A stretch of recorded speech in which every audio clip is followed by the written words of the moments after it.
ಇತ್ತೀಚೆಗೆ ಹುಡುಗರು they grasp better by audio vision. ಅಂದರೆ ಹುಟ್ಟಿದಾಗಿಂದ ಎಲ್ಲ ಬಂದಿದೆ. ನಾವು ಇಂಥ ಏನು ಇದ್ದಿಲ್ಲ, ಡೈರೆಕ್ಟ್ ಇಷ್ಟು ನಮಗೆ ಪಾಠ ಹೇಳ್ಕೊಡ್ತಿದ್ರು. ಆದರೆ ಈಗಿನ ಹುಡುಗರಿಗೆ ಈ ರೀತಿಯಿಂದ ಅವರಿಗೆ ಈಗ ನೋಡಿರಿ, ಅವರಿಗೆ ಉತ್ತೇಜನ ಬಂತು, ಈಗ ಹಾಡಿದ್ದಾರೆ, ಅವರು ಪಾರ್ಟಿಸಿಪೇಟ್ ಮಾಡಿದ್ದಾರೆ, ಗುರುಗಳ ಬಗ್ಗೆ ಅರ್ಥ ತಿಳ್ಕೊಂಡಿದ್ದಾರೆ. Very good. ಈಗ ಗುರುಗಳು ನಾವು ಬಂದಿದ್ದ ಅಲ್ಲಿ ಬೆಂಗಳೂರಿಂದ ಬಂದಿದ್ದಾರೆ. ಅವರು ದುರ್ಲಭ ಉಪನಿಷತ್ತು 108 ಉಪನಿಷತ್ತಿನಲ್ಲಿ ಒಂದು ವಿಶೇಷವಾದ ಉಪನಿಷತ್ತು. ಅದು ಪುಸ್ತಕಗಳಲ್ಲಿ ಎಲ್ಲಿ ಸಿಗೋದಿಲ್ಲ. ಅದು ಹಿಮಾಲಯದ ಯೋಗಿಗಳಿಂದ, ಅದು ಗುರುಗಳಿಂದ ಗುರುಗಳಿಗೆ ಬಂದಿರ್ತದೆ. ಅಂಥ ದಿನ ಇವರು ಗ್ರಹಣ ಮಾಡ್ತಿರೋದು ಸಂಸ್ಕೃತದಿಂದ ಕನ್ನಡದಕ್ಕೆ ಮಾಡಿದ್ದಾರೆ. ಈಗ ಬಿ ಎಲ್ ಗೌಡ ಅವ್ರನ್ನ ಇಲ್ಲಿ ಬಂದಿದ್ದು ಆಹ್ವಾನಿಸಿದ್ದಿಲ್ಲ. ಅವ್ರಿಗೆ ಬಂದು ಇವ್ರನ್ನ ಮಾಲೆಯಿಂದ ಸನ್ಮಾನಿಸಬೇಕಂತೂ ಬೇಡಿಕೊಳ್ತೀವಿ.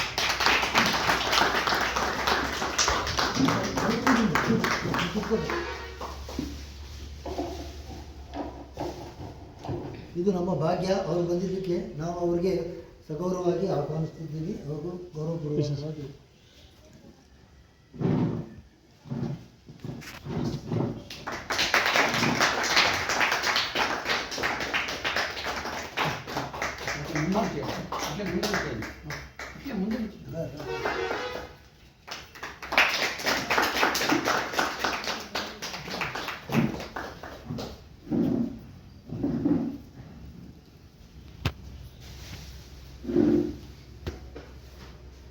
ನೋಡಿ, ಗುರುಗಳ ಈ ವಯಸ್ಸಿನಲ್ಲೂ ಅವರು ಅಕ್ಷರಗಳು ಎಷ್ಟು ದುಂಡಾಗಿ ಬರೆದಿದ್ದಾರೆ ನೋಡಿ.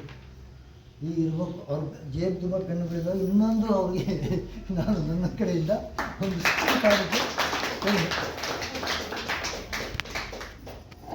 ಸರ್ ಸಭೆಯನ್ನು ಉದ್ದೇಶಿಸಿ ನಿಮಗೆ ತಿಳಿದ 4 ಮಾತುಗಳನ್ನು ಮಾಡಿ.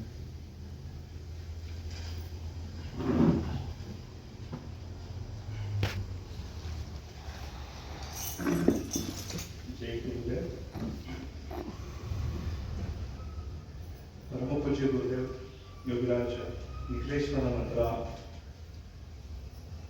ಒಂದು ಅತ್ಯಂತ ದಿವ್ಯ ಸಾನ್ನಿಧ್ಯನ ಒಂದು 10 ವರ್ಷಕ್ಕಿಂತ ಹೆಚ್ಚಾಗಿ ಪಡೆದಂತಹ ನಮ್ಮ ಅತ್ಯಂತ ಆತ್ಮೀಯ ಗುರುಬಾಯಿಗಳಾದ ಮುರಳಿ ಮೋಹನ್ ಅವರಿಗೆ ಈ ಒಂದು ಕಾರ್ಯಕ್ರಮಕ್ಕೆ ಆಮಂತ್ರಿಸಿ ನನಗೆ ಒಂದು ಗೌರವ ತೋರಿಸ್ತಾ ಇರೋದಕ್ಕೆ ಹೃತ್ಪೂರ್ವಕವಾದ ವಂದನೆಗಳನ್ನ ನಾನು ಸಲ್ಲಿಸ್ತೀನಿ. ಮತ್ತೆ ಅವರ ಬಗ್ಗೆ ಹೇಳೋದಾದ್ರೆ ನನಗೆ ತುಂಬಾ ಈರ್ಷೆ ಇದೆ. ಯಾಕಂದ್ರೆ ಪರಮ ಪೂಜ್ಯ ಗುರುದೇವರ ಸಾನ್ನಿಧ್ಯ 10 ವರ್ಷ ಒಬ್ಬ ವ್ಯಕ್ತಿ ಪಡಿಬೇಕು ಅಂತಂದ್ರೆ ಅದು ಎಷ್ಟು ಜನ್ಮಗಳ ಒಂದು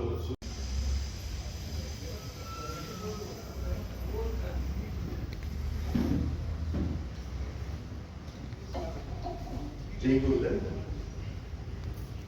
ಈಗ ದುರ್ಲಭ ಉಪನಿಷತ್ತಿನ ಒಂದು ಸಂಕ್ಷಿಪ್ತವಾದ ಒಂದು ವಿವರಣೆ ಇವತ್ತು ನಾನು ಕೊಡ್ತಾ ಇದ್ದೀನಿ. ಅದಕ್ಕೆ ಮುಂಚಿತವಾಗಿ ಉಪನಿಷತ್ ಅಂದ್ರೆ ಏನು ಒಂದು ನಿಮಿಷದವರೆಗೂ ನಾನು ಕೆಲವೊಂದು ಹೇಳ್ತೀನಿ.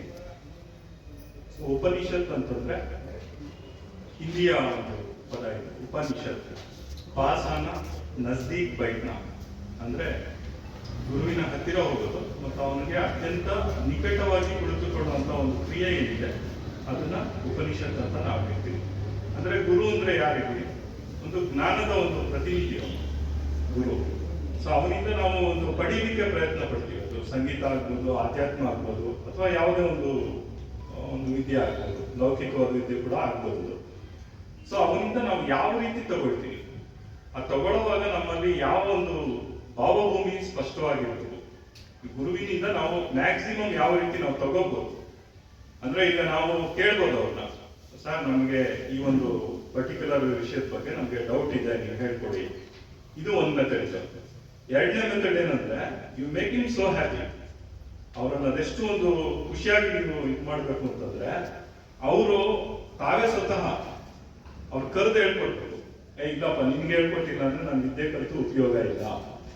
ಸೊ ದುರ್ಲಭ ಉಪನಿಷತ್ತು ಅದು ಒಂದು ಸಂಪೂರ್ಣ ಶರಣಾಗತಿ ಒಂದು ಉಪನಿಷತ್ತು ಇದು. ಯಾಕಂದ್ರೆ ಗುರುದೇವರು ಬಂದು ಸಾವಿರಾರು ಲಕ್ಷಾಂತರ ಒಂದು ಸಾಧನೆಗಳ ಸರದಾರ ಅಂತ ನಾನು ಹೇಳ್ತೀನಿ ಗುರುದೇವ್ರನ್ನ. ವಿಶ್ವದಲ್ಲಿ ಅದೇನು ಬ್ರಹ್ಮಾಂಡದಲ್ಲಿ ಅದೇನು ಅದ್ಭುತವಾದ ಅಲೌಕಿಕವಾದ ಯಾವ್ಯಾವ ಸಾಧನೆಗಳಿದೆ ಅದೆಲ್ಲದರಲ್ಲೂ ಅವರು ಸಿದ್ಧಹಸ್ತರು ಗುರುದೇವರು. ಬಟ್ ಅವ್ರು ಏನ್ ಹೇಳ್ತಾರೆ, ಇದೆಲ್ಲದಕ್ಕೂ ಮೂಲ ಏನು ಅಂದ್ರೆ ದುರ್ಲಭ ಉಪನಿಷತ್ ಅಂತ ಹೇಳ್ತಾರೆ. ದುರ್ಲಭೋಪನಿಷತ್ತಲ್ಲಿ ಅಂತ ಮಹತ್ವ ಏನಿದೆ? ಯಾಕಂದ್ರೆ ಇದು ಮೊದಲನೇ ಲಾಸ್ಟ್ ಒಂದು 30 ಇಯರ್ಸ್ ಬ್ಯಾಕ್ ನಾನು ಕೇಳಿದಾಗ ನನಗೆ ನಂಬಕ್ಕಾಗ್ಲಿಲ್ಲ, ಈ ತರ ಒಂದು ಉಪನಿಷತ್ ರಚನೆ ಆಗಿದೆ ಅಂತ ನಾನು ನಂಬಕ್ಕಾಗ್ಲಿಲ್ಲ.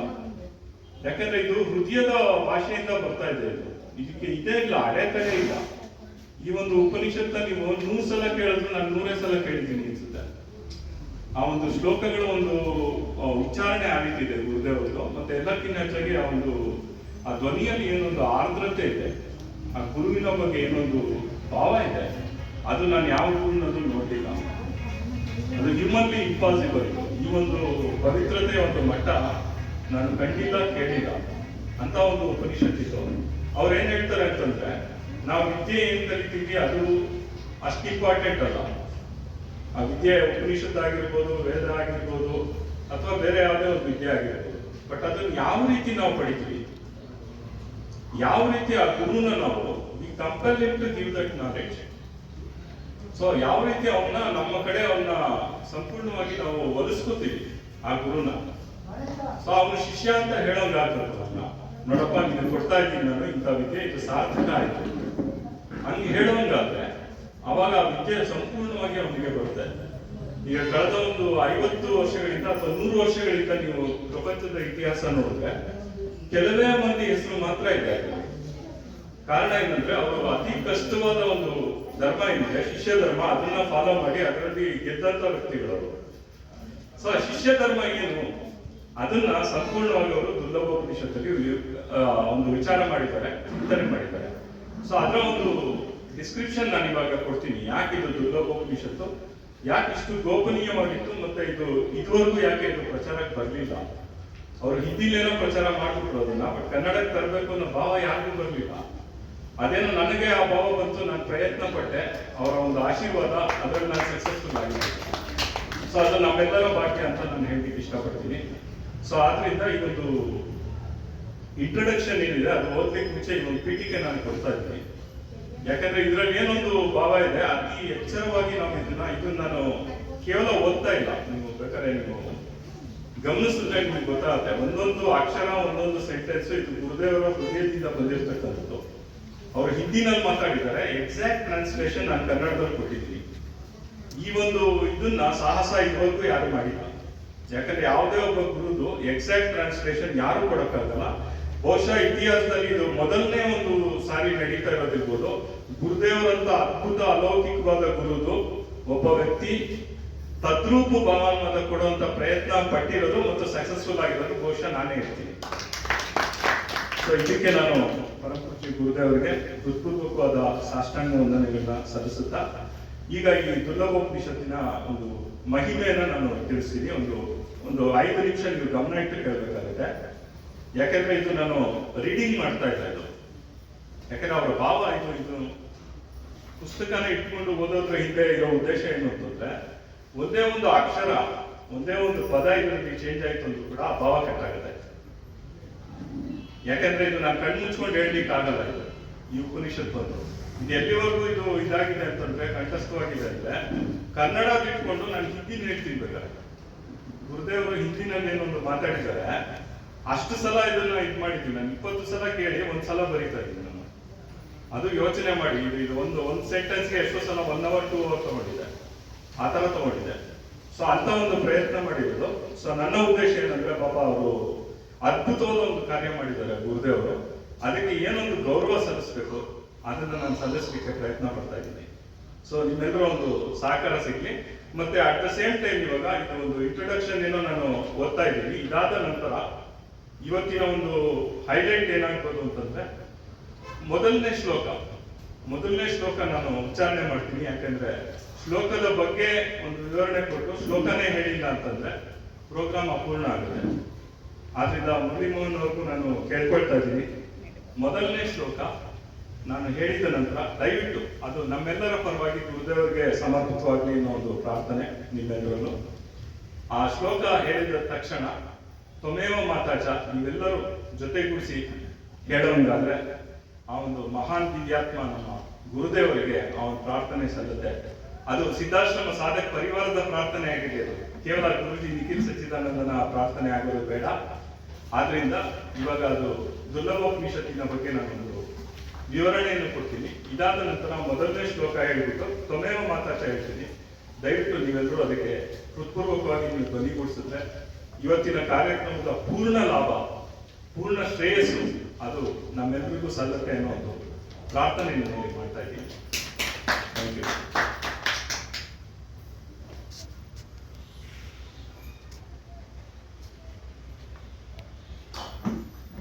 ಇದು ಪೂಜ್ಯ ಗುರುದೇವರು ಯಾವ ರೀತಿ ಅವರು ಶುರು ಮಾಡಿದ್ದಾರೆ ಈ ಪ್ರವಚನನ, ಅದು ಎಕ್ಸಾಕ್ಟ್ ಅದು ಅವರು ಏನು ಒಂದು ಅಕ್ಷರ ಕೂಡ ಬಿಟ್ಟಿಲ್ಲ, ಒಂದು ವರ್ಡ್ ಬಿಟ್ಟಿಲ್ಲ, ಒಂದು ಸೆಂಟೆನ್ಸ್ ಬಿಟ್ಟಿಲ್ಲ.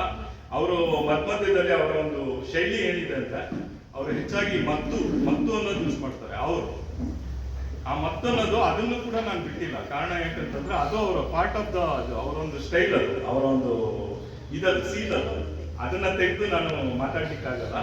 ಆಮೇಲೆ ಇನ್ನೂ ಕೆಲವೊಂದೇನಂದ್ರೆ ಅವರ ಪ್ರವಚನಗಳಲ್ಲಿ ಅತಿ ಫ್ರೀಕ್ವೆಂಟ್ ಆಗಿ ಬರ್ತಕ್ಕಂಥದ್ದು, ಅಂದ್ರೆ ನಿರಂತರವಾಗಿ ಅವರು ಯೂಸ್ ಮಾಡ್ತಕ್ಕಂಥ ಒಂದು 2-3 ಶಬ್ದಗಳಿದೆ. ತೇಜಸ್ವಿತ ಅಂತ ಅಂದ್ಬಿಟ್ಟು ಹೇಳ್ತಾರೆ, ತೇಜಸ್ವಿತೆ ಮತ್ತೆ ಕ್ಷಮತೆ. ಸೊ ಇವನ್ನೆಲ್ಲ ತೆಗೆದು ನಾನು ಟ್ರಾನ್ಸ್ಲೇಟ್ ಮಾಡೋಕ್ಕಾಗಲ್ಲ, ಯಾಕೆಂದ್ರೆ ಅದು ಅವರ ಟ್ರೇಡ್ ಮಾರ್ಕ್, ಅದು ಅವರ ಒಂದು ವಿಶೇಷ. ಸೊ ಹಂಗಾಗಿ ನನ್ನ ಲಿಮಿಟೇಷನ್ ಏನಿದೆ ಒಬ್ಬ ಅನುವಾದಕನಾಗಿ, ಸೊ ಮೂಲ ಭಾವ ಯಾವ ರೀತಿ ನಂದು ವ್ಯತ್ಯಾಸ ಆಗ್ತಿರೋಂಗೆ ನಾನು ಇದನ್ನ ಪ್ರಯತ್ನ ಪಟ್ಟಿದ್ದೀನಿ. ದಯವಿಟ್ಟು ಇದನ್ನ ನೀವೆಲ್ಲರೂ ಅನುಭವಿಸಿ, ನನ್ನ ಜೊತೆ ಇದನ್ನ ಅನುಭವಿಸಿ. ಇವಾಗ ನಾನೀಗ ಅದನ್ನ ದುರ್ಲಭೋಪನಿಷತ್ ಬಗ್ಗೆ ಒಂದು ವಿವರಣೆ ಕೊಡ್ತಾ ಇದ್ದೇನೆ.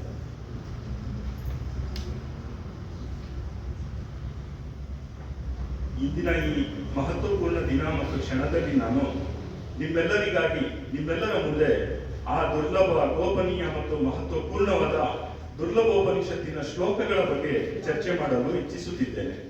ಯಾವುದನ್ನು ಸಮಸ್ತ ಉಪನಿಷತ್ತುಗಳಲ್ಲಿಯೂ ಅದ್ವಿತೀಯ ಮತ್ತು ಶ್ರೇಷ್ಠವೆಂದು ನಮ್ಮ ಋಷಿಗಳೆಲ್ಲ ಒಮ್ಮತದಿಂದ ಹೃತ್ಪೂರ್ವಕವಾಗಿ ಸ್ವೀಕರಿಸಿದ್ದಾರೆಯೋ ಆ ಪವಿತ್ರತಮ ಉಪನಿಷತ್ತಿನ ಕೆಲವು ಪುಣ್ಯತಮ ಶ್ಲೋಕಗಳನ್ನು ಭಾವಾರ್ಥದೊಂದಿಗೆ ನಿಮ್ಮೆಲ್ಲರ ಮುಂದೆ ಪ್ರಸ್ತುತಪಡಿಸುತ್ತಿದ್ದೇನೆ. ದುರ್ಲಭೋಪನಿಷತ್ತಿನ ಚರ್ಚೆಯಾಗುವ ಸ್ಥಳದಲ್ಲಿ ಪವಿತ್ರತೆಯ ವಾತಾವರಣ ನಿರ್ಮಾಣವಾಗುತ್ತದೆ ಎಂಬ ಮಾತನ್ನು ಋಷಿಗಳೆಲ್ಲ ಸರ್ವಾನುಮತದಿಂದ ಸ್ವೀಕರಿಸಿದ್ದಾರೆ.